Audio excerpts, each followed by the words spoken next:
Welcome back, Cordlings, to more Soloween Baldur's Gate. It's gonna be an adventure, I can tell you.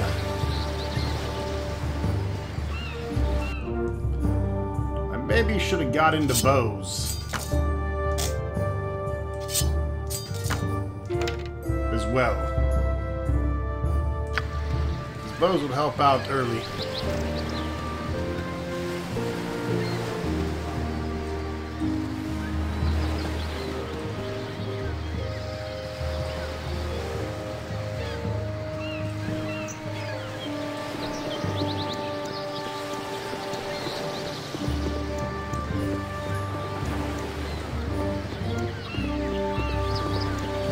Since we're soloing, we're going to need to be very thorough.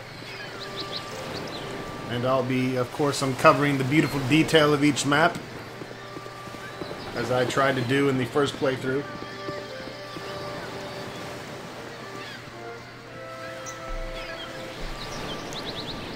There are several solo LPs of this, but 90% of them, they don't do any kind of the dialogue. They skip the dialogue, so that's no fun. Don't touch me! I might catch something.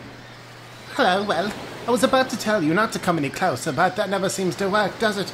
Well, regardless, I should remain true to the genre. Don't come any closer, I'll jump! Yeah, you heard me, and I'll do it too. So, don't come any closer. Again. And don't try to stop me. No, by all the gods, do not do such a thing. There is so much to live for. You're right, of course. The fool I was to think that would solve anything. It didn't solve anything the last time I stood here and was stopped, nor the time before that. I really should develop a better method of dealing with adversity. It's such a long walk as well. Perhaps if I had Mumsy construct a cliff closer to town. Ah well, thanks for your concern. Ta-ta. You are a very strange man.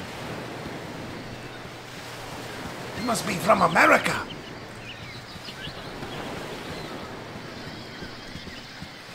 Stupid!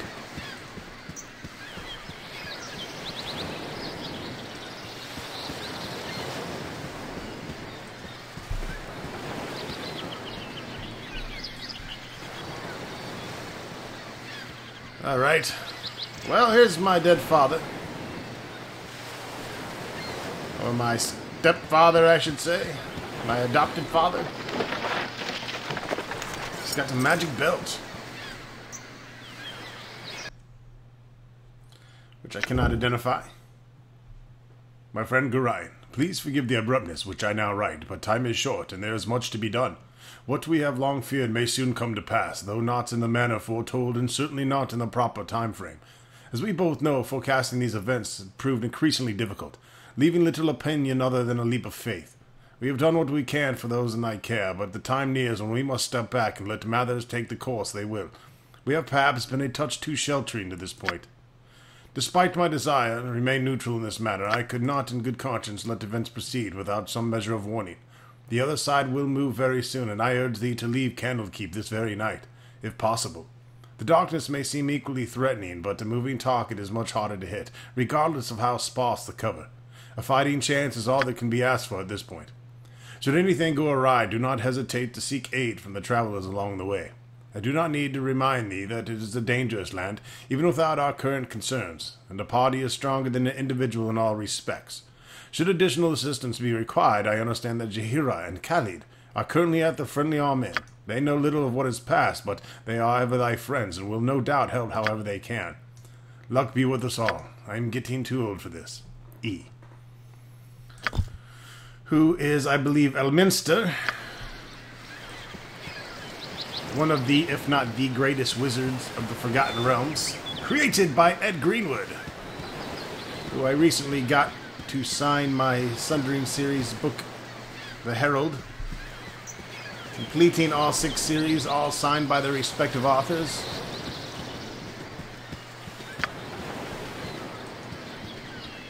I need to get a new mouse. This wireless mouse sucks. It just sucks butt.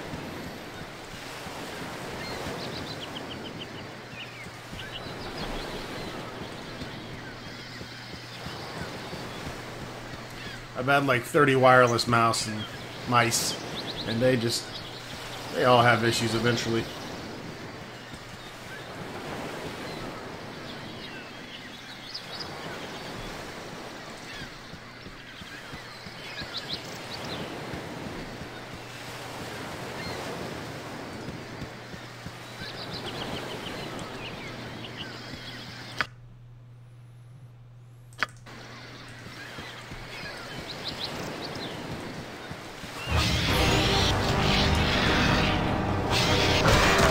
Gotcha!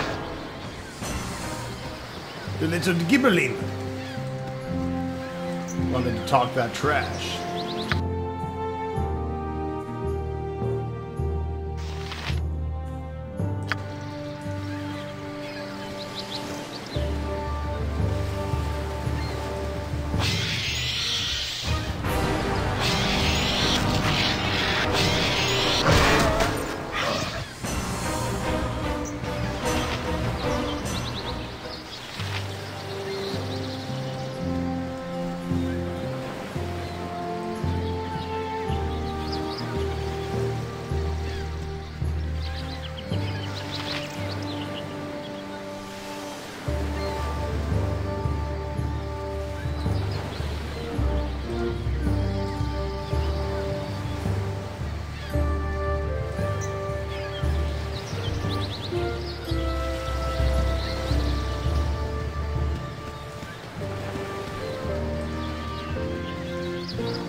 Hey, gold is gold. Might as well grab all this. LoWang has the strength.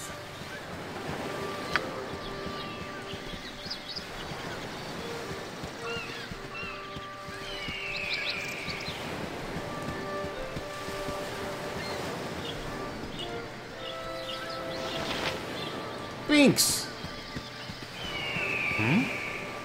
Sorry, chum, but I can't stop to chat. There's been another caravan raided northeast of Baragost, and I must report this dire straits to the Grand Dukes. A messenger's work is never done. You gonna mess up with the LoWang? You want some wang?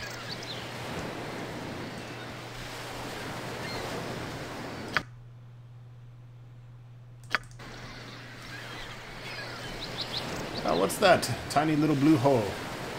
I don't think he had this tab option in the original Baldur's Gate, so finding stuff like this was not easy. However, there's a diamond. Will give us some nice early starting gold.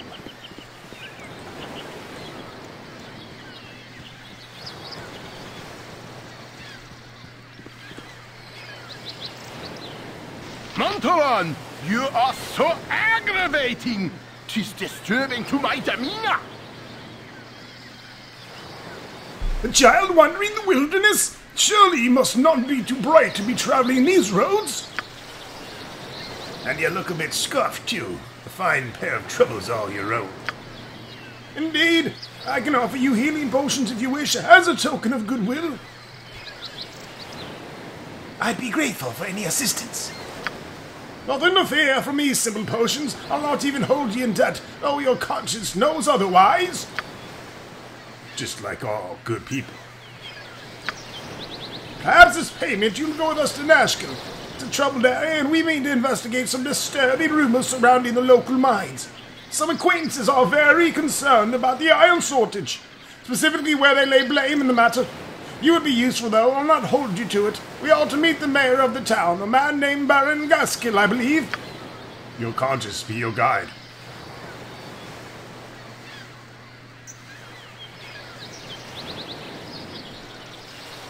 Go on your way. And leave me be. I would go on my own path. You won't do this for me. You're bad. And I'll have someone hurt you. You'll see. That's one meanie Monty, not a nice child at all. Now you've gone and set him off. Blasted mage will blather for hours. Off with you. I'll not suffer the both of you. Ha! You no messing with a LoWang.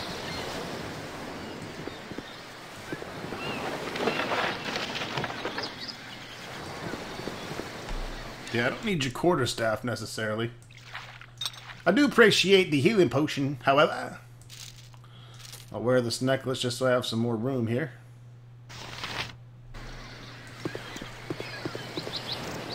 Candlekeep Coastway.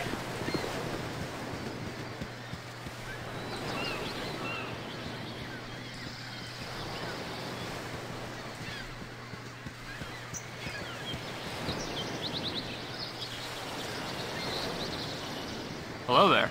Hello there. How you doing, little man? Well, a busy day for me indeed. Strange noises throughout the night, and now a plethora of people strolling about the wood. You do look a touch more hospitable than the last two I met, though. Well met, stranger. I am Sid. Could you help me? My foster father and I were attacked last eve, and now I'm not sure where to go. The cottage to the north must be the aftermath of your little skirmish, then. I'm most assuredly sorry about your predicament, though there'll be little I can do for you. I have nothing of serviceable value to impart, except common sense in a few directions. A ways east of here you should find the crossroads. North of here is the Friendly Arm End, and south is the town of Barrowgast. Both can offer shelter, though rates at the Friendly Arm End are likely better. It is a friendly atmosphere, and the young adventurer as well. Staying close to the roads will make your journey safer, but it will depend on where you're heading as well. I cannot accompany you, though there'll be a pair of travelers not far up the road. They might offer assistance, but I would be wary of the cost. I didn't look the like of them myself. I thank you for your time. Good luck in your travels. However, I could use any help. Me lost Chinaman. I've little to give besides advice and goodwill. Make friends where you can, as traveling alone is almost certain death. Oh, that is my whole mission. To travel alone. You'd want to surround yourself with like-minded companions. Ah, I work better alone. I'm the Lone Ranger. Luck be with you. To you as well. Fare thee well, as they say.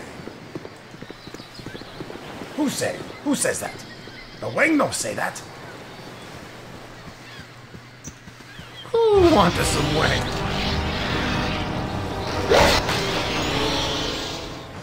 Run! Crazy little gremlin after me!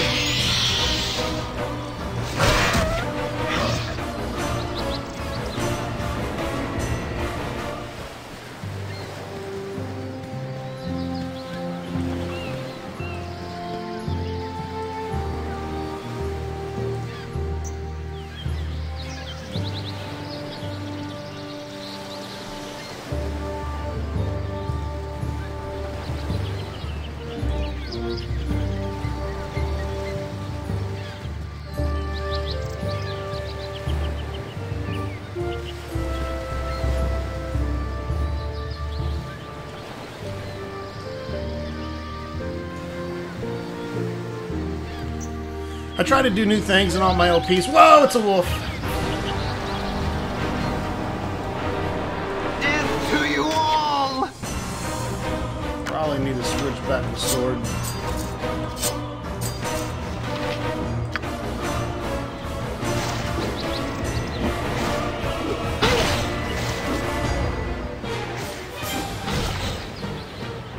Dang, that wolf has got some hit points. Got a total of 19 damage to him already.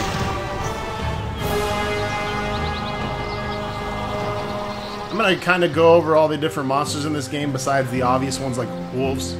For those that might not play Dungeons & Dragons or might not be familiar with the creatures.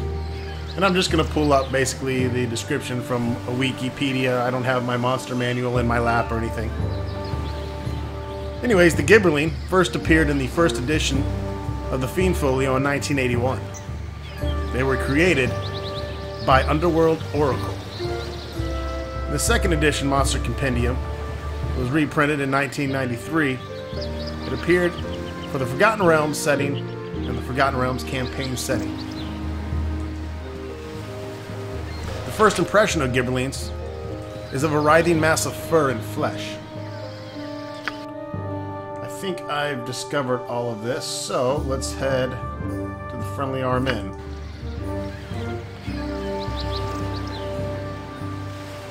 The Pandemonium is actually a mass of pale, hunchback humanoids with pointed ears, black manes, and grinning faces. Their eyes are black and shine with a maniacal gleam. They attack usually in great numbers, unlike here. Uttering ghastly howls, click shrieks, and insane chattering noises, the screaming mob is completely disorganized in form. And I'm being chased by another wolf.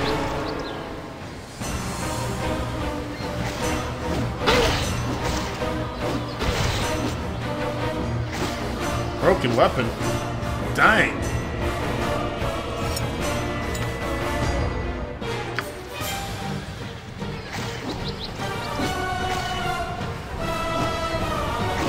Broke a short sword over that wolf's face.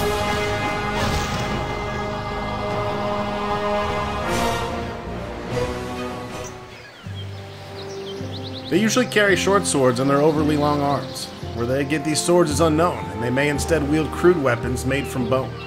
The Horde's forward motion slows only long enough to kill anything moving and then continues forward, their bloodlust apparently unabated. They always fight to the death. All food in their path is devoured, including the fallen among their own number, and any unfortified building or objects are generally wrecked.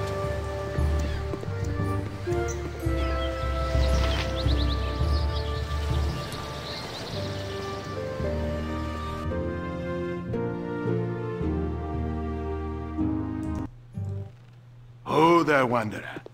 Stay thy course a moment to indulge an old man. Ho there, wanderer. Stay the course a moment to indulge an old man, as I just said. It's been nigh unto a day that I've seen a soul walking this world, and I've been without decent conversation since. Traveling nowadays appears to be the domain of either the desperate or the deranged. If thou wouldst pardon my intrusion, may I inquire what pertains to thee? A fair bit desperate, actually. Might you know the way to the Friendly Arm Inn? I was told I might find some friends there. That I would. The inn is but a short distance to the north, and its doors are open to all. I've no doubt thy friends shall be there waiting with open arms. My sympathies for any hardships the road may have inflicted upon thee, though I'm certain everything shall turn out for the best. But I've wasted too much time, and said too much already. I shall take my leave and wish thee all the best. Bye-bye, Elminster. Lion's Way, Candlekeep to the west. Coastway to the east. No sooner said than done. So back to Gibberling Habitat Society. Gibberling's social structure can be roughly compared to the social structure of a school of piranha in a feeding frenzy. There's no sense, no organization, and no individuality. Though they clearly have a primitive means of communicating among themselves, they have no discernible language. The only true hope of survival Is to kill them! You'll no messin' with a LoWang. You gibberling got gibbed. The only true hope of survival, should a herd of gibberlings be encountered, is to take strategic advantage of their fear of bright light. The gibberlings generally frequent only dense forests and subterranean passages, loathing bright lights of all kinds, and are particularly afraid of fire. If found during the day, gibberlings awake, but generally cower in fear in the bright light surrounding them. Doesn't seem so to be the case here.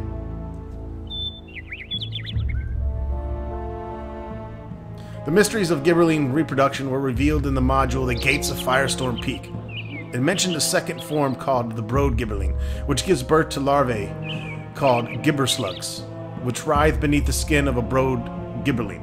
They are injected into the flesh of anyone the brood gibberling bites, including other gibberlings.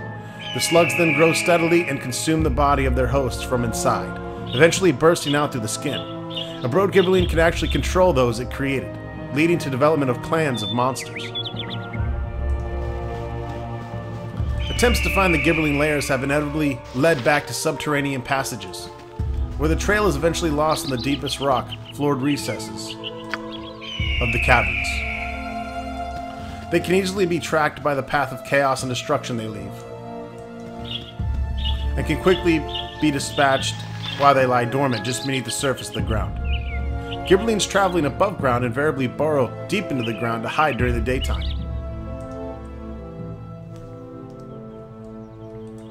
I see you.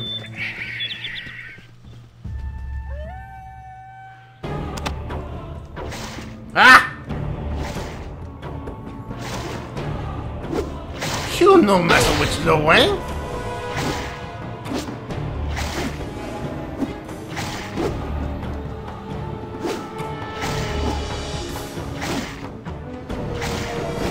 Vaco of the wolf must not be that great either. Oh, finally got hit.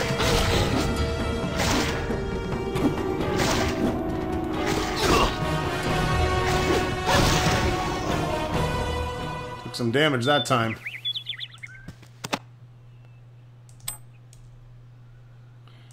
And that is a ring of the princes, or a ring of protection +1. We can't identify it, but as you can see, it still does its job. It brings us down to 2 armor class, which we could certainly use.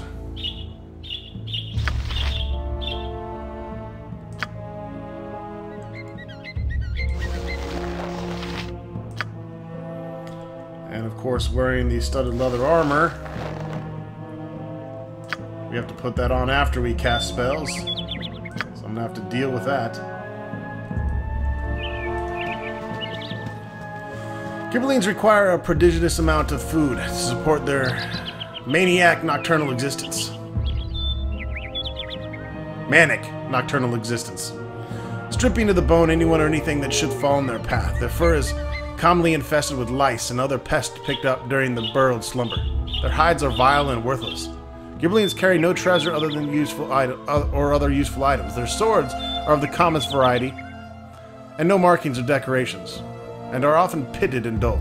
In short, Gibberlings serve no purpose and know no master, save random death in the night. The Gibberling species originates in the far realms, a place of madness beyond the known planes. The broad Gibberling seems somehow connected to its energies, and in case of Firestorm Peak, must remain within the field of corruption created by the magical Vast Gate, within the mountain open to the far realm. Gibberlings were one of the first enemies encountered in 1998 computer game Baldur's Gate. Alright, so that's a little bit of background history on the Gibberling. And I think that'll be cool to kind of go over the various monsters, habitat, ecology, combat style, things like that. Give you a little bit more insight without having to do the research yourself.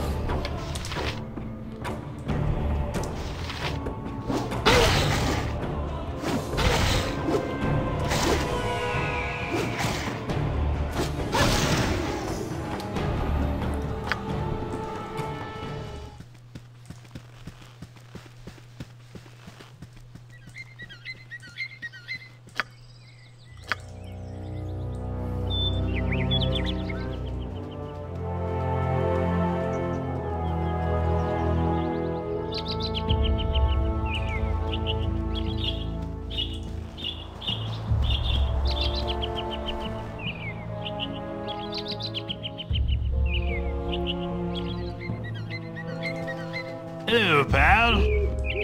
Who's this guy? Olin. You don't mind, please try to keep your voices down. There be beasties about with better hearing than we. You seem quite at home out here. What is the most dangerous thing you've seen? The most dangerous thing I intentionally went after. Stalked an ogre mage for a few days once. Had a party of me own back then. Killed the ogre. Lost the party. Not really worth the trade, if you ask me. I've seen more dangerous beasties, but usually over my shoulder as I'm making tracks as fast as I can. No shame in running when your life is on the line. Off with you now. I've meat to catch. Ah, you Ranger Smith.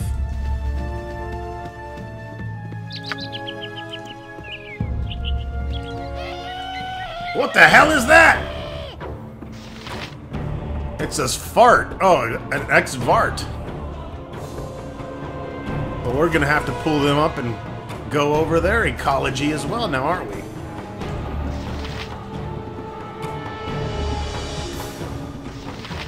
Svart. Svart. Let's kill him first. Ew. Okay. That wasn't supposed to happen like that.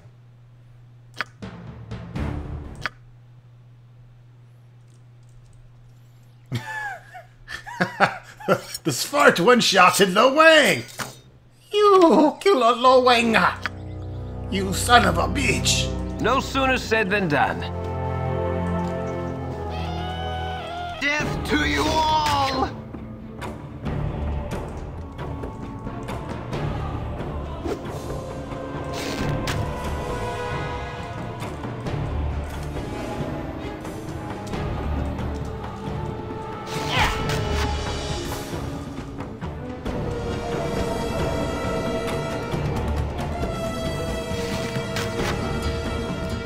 Alright.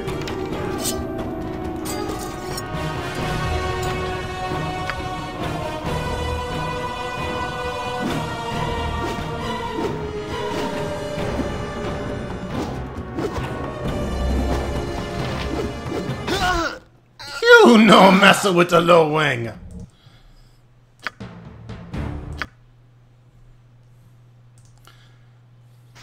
No sooner said than done.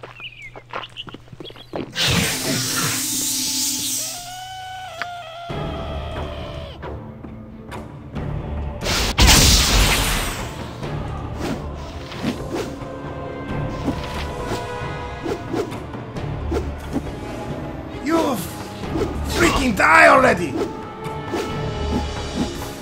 These guys are hard to hit. Finally!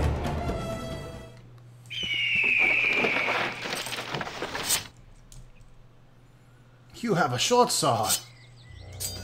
Me have a short sword.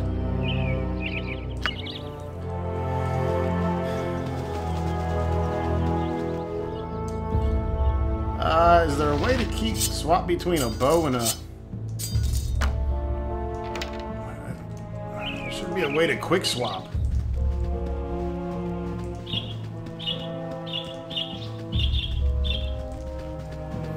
Alright, so let's talk about the Svart a little bit.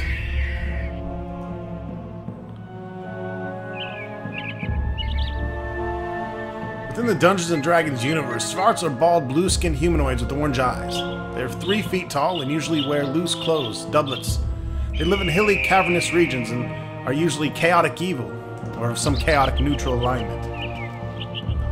In 4th edition, they were renamed to Zyvorts. They're originally gnomes enslaved and experimented on by Fomorians. They escaped to the Plane of Shadow thanks to a pact with the Coven of Hags, where they mutated further, their skin becoming deep blue in order to blend better with the shadows of the plane. Since then, many have spread back to the Feywild and Abir Toril, which is the true name for the Forgotten Realms.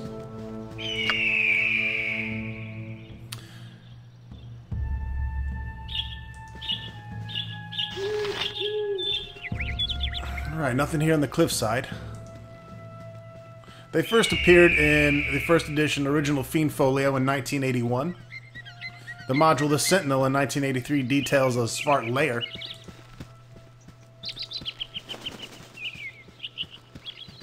And they were actually presented as player character races.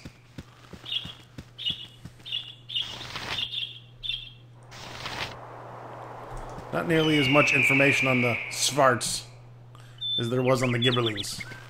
But still, some information is better than none.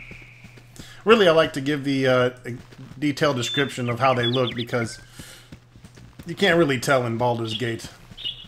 You just kind of see their skin color and their general shape.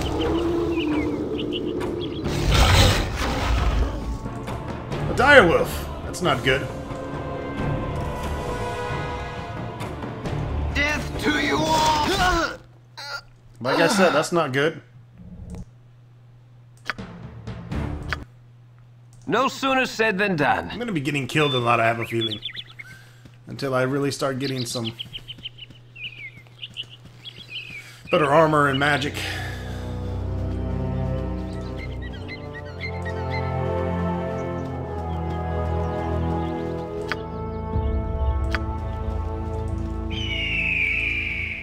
We're gonna have a joyous time on this rocky road together.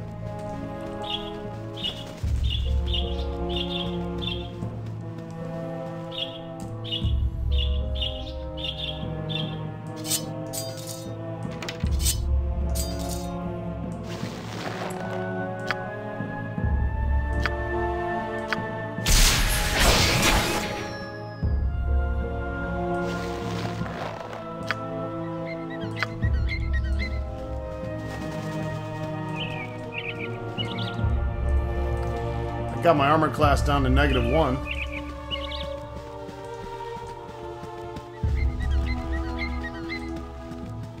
Of course, now I can't find the dang wolf.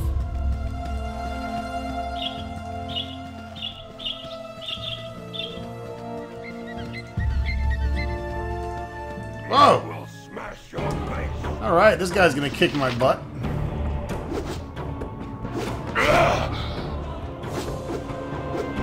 Come on, LoWang! Damn it!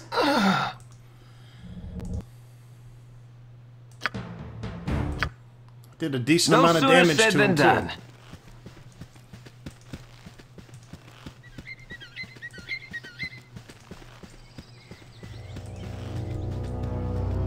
I'm gonna need to rest and get my blind spell for that ogre. Makes that fight a lot easier.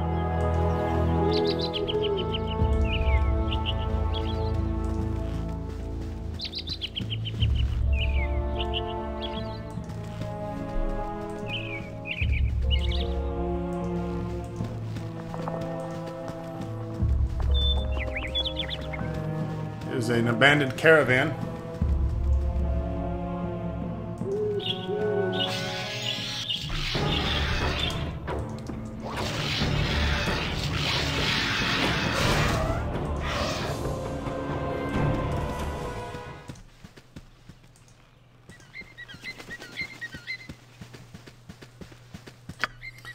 Thought I turned it on to pause when I saw an enemy.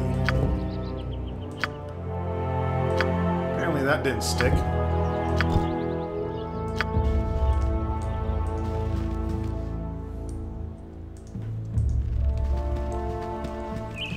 That's so I can run away. So the shield spell seems to last a good amount of time. Where the hell did that dire wolf go?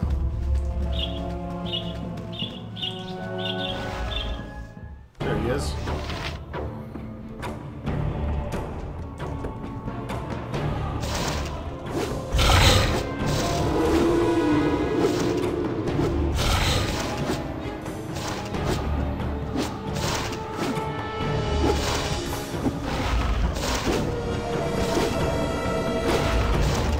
Come on, hit him, LoWang.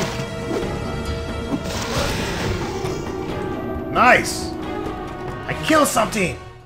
LoWang not complete loser. Alright, let's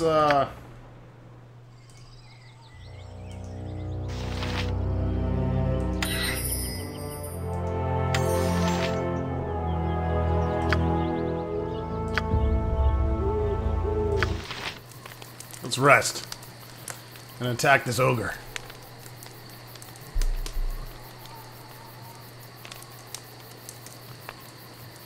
Look into the fire.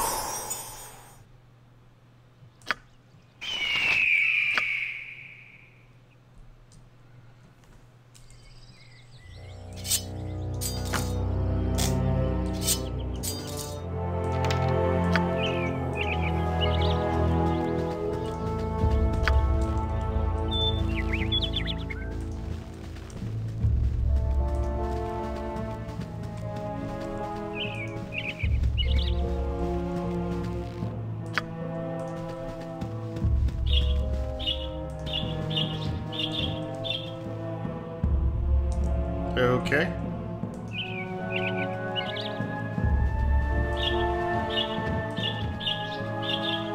We will smash your face.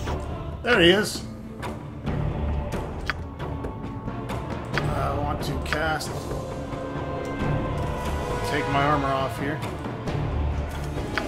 Oh crap. Need to take it off before. A waste of my talents. Well, we're trying not to get hit by him either way, so I really won't need my armor.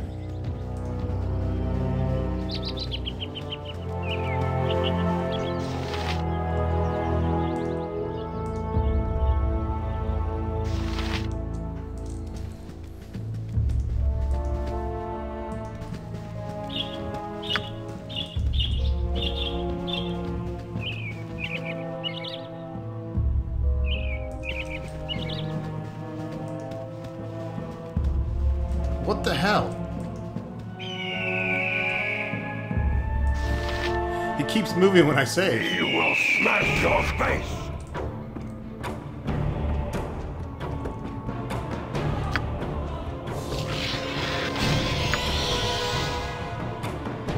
Come on, man.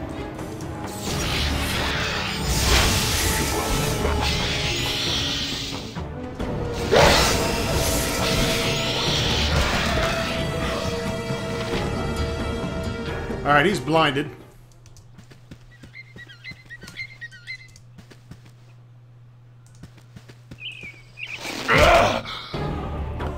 So we're gonna sit here and arrow him up.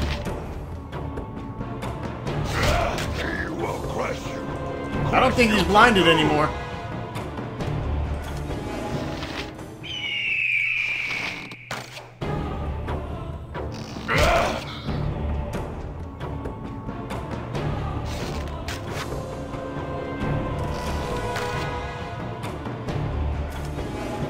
Should have took better proficiency in bows.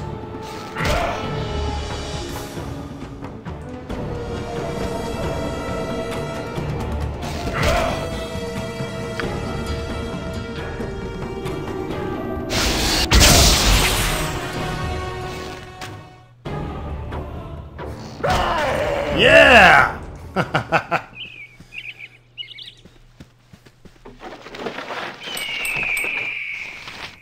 He's got some magical belts.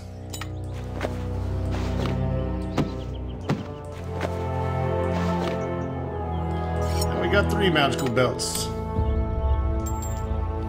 I know one of them is not good.